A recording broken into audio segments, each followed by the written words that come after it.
abandonando a confiança em um Deus externo. O homem terrestre, o ser humano, realmente não tem Deus em quem confiar, nenhum Deus do qual possa derivar essa palavra de Deus. Se ele prestar atenção, provavelmente está buscando no céu ou nas costas da Galileia há 2000 anos.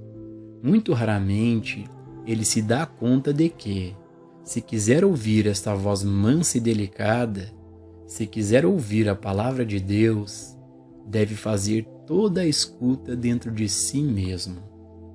De acordo com o Mestre, o reino de Deus está dentro de você, mas não temos como saber isso, ou saber quanto Jesus revelou aos seus discípulos de sua própria compreensão sobre a natureza de Deus. Ele pode realmente ter revelado a eles o segredo da natureza de Deus, mas não é dado nas Escrituras de uma forma que seja facilmente compreensível.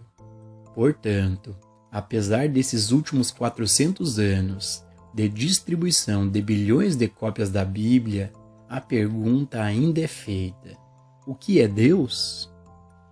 Na medida em que é possível responder essa pergunta, ela é respondida nesta mensagem. Deus é consciência, e essa consciência é a consciência do indivíduo, de você e eu individuais.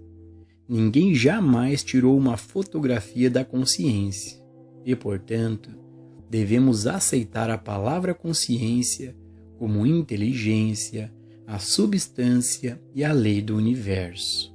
Lembrando sempre que estamos falando de Deus como a consciência de você e eu, não uma consciência no espaço, não uma consciência no céu ou em uma cruz, mas a consciência que realmente está atuando como nossa vida e mente individuais. Ouvir a espada da oração.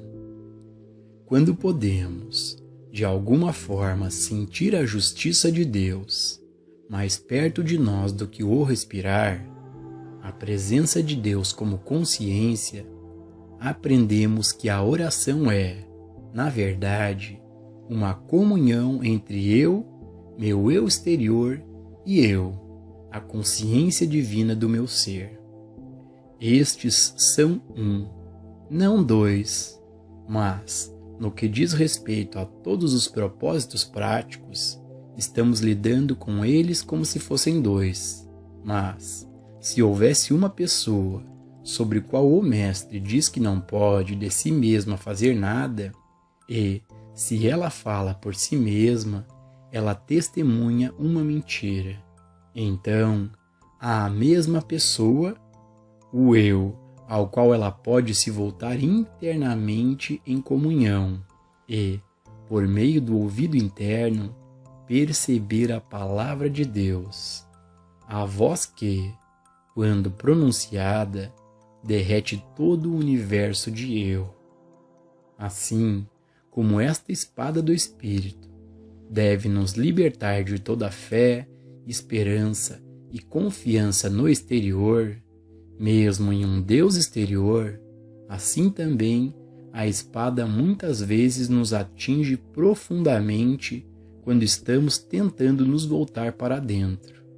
Porque, se há algo no mundo que parece difícil para o estado de consciência humano, é se voltar para dentro e ficar quieto.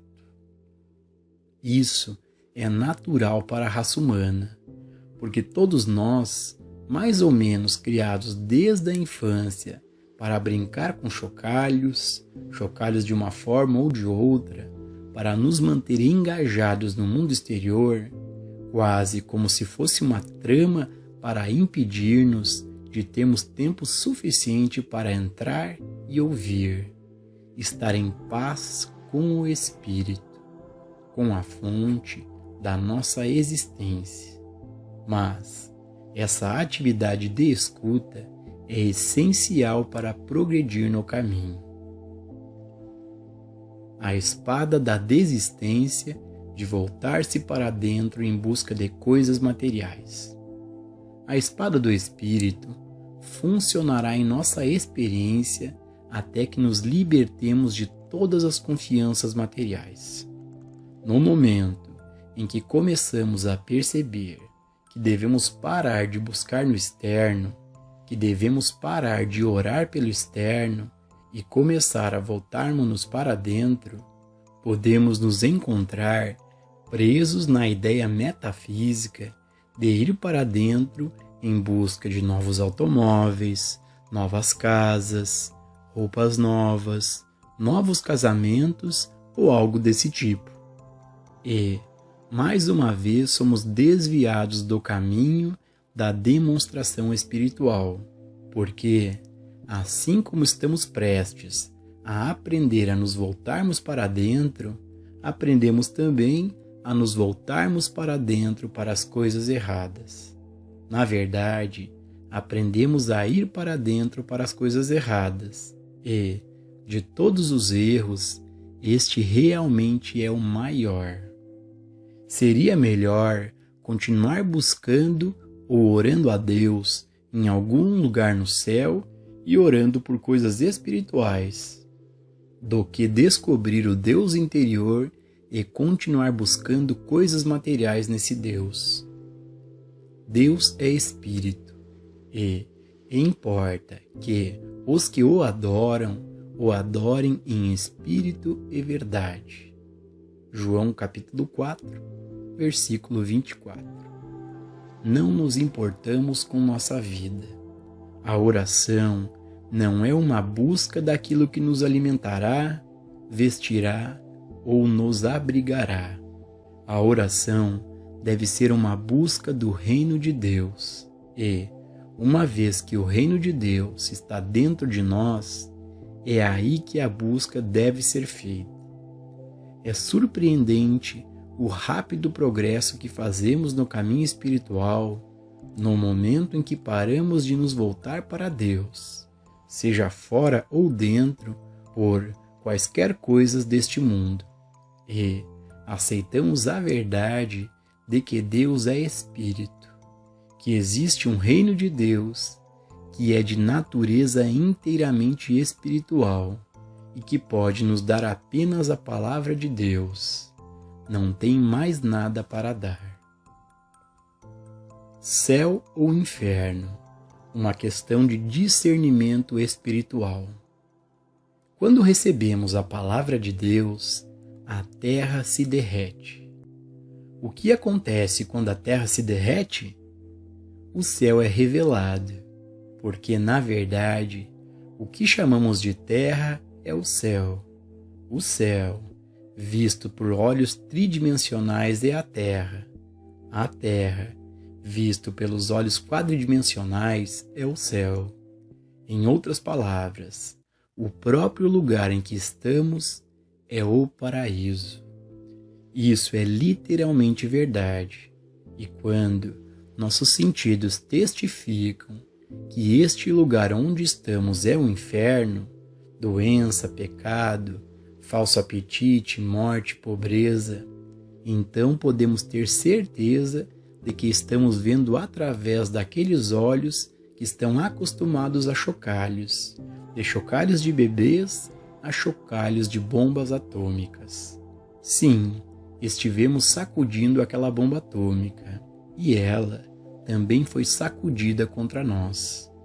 No entanto, é um chocalho, um brinquedo do homem, algo para mantê-lo ocupado no plano externo, algo para desviar sua atenção do reino de Deus que está dentro, que é todo o poder, onipotência. Não, enquanto olharmos para o poder mecânico de uma bomba, nunca acreditaremos que a palavra de Deus é mais poderosa que essa bomba. Mas ela é. Da mesma forma, aqueles que se tornaram curadores espirituais testemunharam que a palavra de Deus é mais poderosa do que a doença que lhes é apresentada. Lute contra o problema até que a consciência do princípio seja alcançada. Jacó, lutando contra o erro a noite toda, lutou com nada mais, nada menos do que a mesma espada do Espírito. E quando ele reconheceu esta verdade, ele não parou de lutar com ela até receber suas bênçãos. Assim é conosco. Quer gostemos ou não, o pecado, doença, carência ou limitação específica em nossa experiência vai persistir e teremos que continuar lutando contra isso, até aprendermos a viver pela palavra de Deus, a graça de Deus, o desenvolvimento espiritual de dentro. Podemos levar a maioria de nossos males aos nossos praticantes e professores, e às vezes receber grandes e completas curas, mas não devemos ser enganados por isso, porque amanhã sempre haverá algo mais para nos atormentar, até que nos rendamos à espada do Espírito. Nunca testemunhei, em meus anos de experiência de cura, ninguém curado de todas as doenças que poderia contrair. Não, até que ele despertasse individualmente para a verdade de que a saúde não é uma condição do corpo, mas do que a prosperidade é uma condição do dinheiro. A saúde é uma condição da consciência. A riqueza é uma condição da consciência. A segurança é uma condição da consciência. A paz é uma condição da consciência. Quando aprendemos a nos voltar para a consciência, nossa consciência, a consciência individual de você e de mim, e percebermos: tenho um maná oculto, tenho uma carne para comer que vós não conheceis, e percebermos que temos e que estamos então nessa consciência superior, nos tornamos cientes da palavra de Deus se anunciando. Às vezes é como a voz mansa e delicada, e às vezes troveja, mas, de uma forma ou de outra, recebemos uma transmissão espiritual de dentro de nosso próprio ser. A liberdade vem por graus, conforme o princípio é realizado. Uma questão frequentemente surge neste ponto. Quando ouvimos esta voz, quando percebemos um ato da graça, ou quando recebemos uma transmissão de Deus, isso nos liberta completamente dos problemas deste mundo? A resposta é não. Ninguém, incluindo o Mestre, jamais foi libertado completamente dos problemas deste mundo. No caso de Paulo, o problema foi chamado de um espinho na carne. No caso do Mestre, poderia ter sido chamado de Sinédrio ou Judas. Mas o nome não faz diferença. É sempre a mesma coisa. Uma crença universal em dois poderes, que não foi superada completamente. É sempre uma crença na segurança material ou bem material, de uma natureza ou de outra. Às vezes até mesmo uma confiança nas pessoas. Se o Mestre confiava inteiramente em seus discípulos ou não, provavelmente nunca saberemos. Certo é que ele deve ter suspeitado de um deles, porque mais tarde ele foi capaz de identificá-lo rapidamente. Então, talvez por algum tempo antes de sua trágica traição, ele teve uma ideia da natureza da cobra que ele estava acolhendo em seu peito. Para nosso propósito, não vamos pensar neste momento em termos de nossa liberdade final deste mundo. Pensemos antes em termos do princípio que nos libertará. Em todos os casos, o princípio se revela a nós lentamente. aos poucos, na medida de nossa capacidade de compreendê-lo. Alguns de nós podem se lembrar do primeiro avião que cruzou as 26 milhas do Canal da Mancha, da França à Inglaterra, e ganhou 25 mil libras por isso. Hoje, pagamos para fazer essa viagem, mas então eles foram pagos para fazer isso. Mas lembre-se da natureza dos aviões em que eles viajaram. Poderíamos olhar para cada produto mecânico e voltar a pensar em alguns dos modelos mais antigos e agora em alguns mais novos, como os automóveis modelo T até hoje.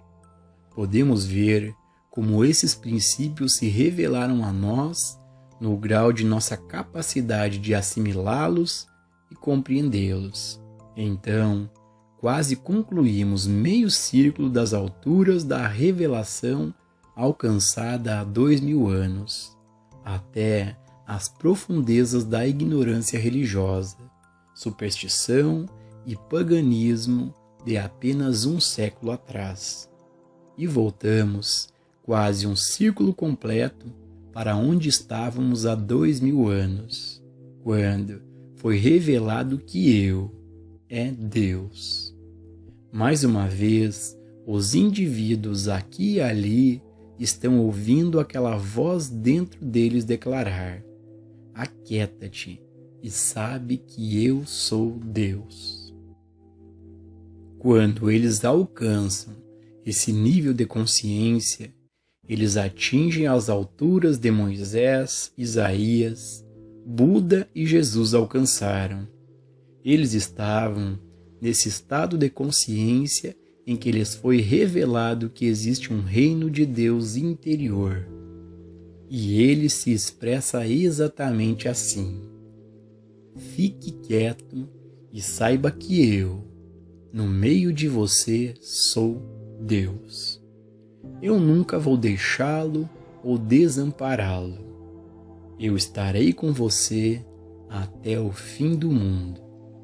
Eu sou o pão, a carne, o vinho, a água, a ressurreição. Eu sou a vida eterna. Eu vim para que você tenha vida, que você possa ter vida com mais abundância. Os frutos de ouvir a voz interior.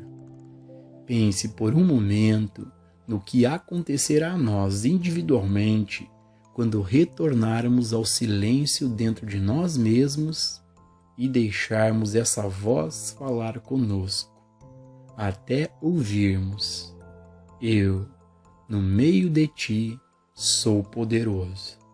Eu, no meio de ti, sou o único poder. Existe algum outro poder além de mim? Existe algum outro Deus além de mim? Quando recebemos isso, e podemos recebê-lo muito, muito rapidamente, se pudermos decidir com antecedência que, quando o fizermos, não pediremos um novo automóvel, uma nova casa, um novo vestido, um novo negócio, um novo casamento ou qualquer outra nova coisa. Aceitaremos esse eu como onisciência e perceberemos que, uma vez que é o onisciente, já conhece nossas necessidades e tem o bom grado de dar-nos o reino. Não devemos tentar traduzir o reino espiritual em termos de dólares, libras, coisas ou pensamentos, porque os pensamentos de Deus não são os nossos pensamentos, e os caminhos de Deus não são os nossos caminhos. A graça de Deus não é algo de natureza material. No entanto, quando aparece, chega até nós de forma tangível, que chamamos de bem material.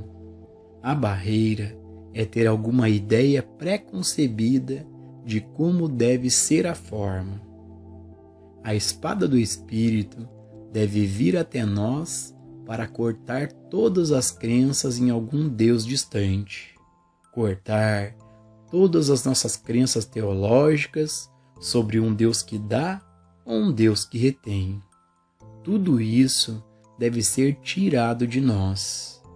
Encontraremos Deus face a face somente quando ouvirmos a voz mansa e delicada dentro de nós dizer aquela palavrinha: Eu estou aqui.